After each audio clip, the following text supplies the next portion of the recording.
Со доаѓањето на пролетта и летото, загадувањето на воздухот не исчезнува.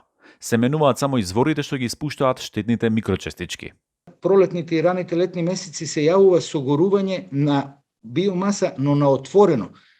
Согорување на отпад, различни видови отпад од земјоделските активности кои вршат подготовки на нивите и така натаму. Тоа е фактор кој што го има, тоа е извор кој го имате у текот на целата година, значи постојано некој некаде нешто гори на отворено, тогаш се изфрлаат релативно големи количини на арсен, на елементи кои што вообичаено ги немаме у воздухот, а се прилично токсични. Универзитетската лабораторија Амбикон од Штип истражуваше кои се изворите на загадување на воздухот во Скопје. Увиделе дека најголемото загадување доаѓа од грејењето на дрва, но и од користењето на тешките горива како што е мазутот. Некаде околу 80% од масата е само тука поврзана, значи 80% може да стигне во одредени месеци загадувањето да биде поврзано или со согорување на биомаса или со согорување на нафта и мазут. Тоа се екстремно високи вредности на кои што можеме и мораме да работиме да ги намалиме.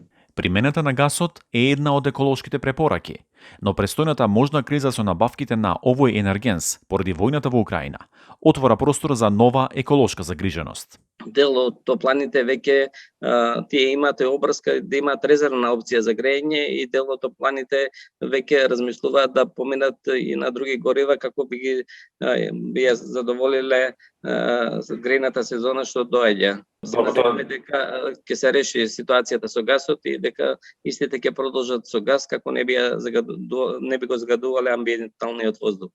Од Државниот инспекторат за животна средина укажуваат дека ќе следат контроли доколку големите потрошувачи се решат да го заменат гасот за други горива.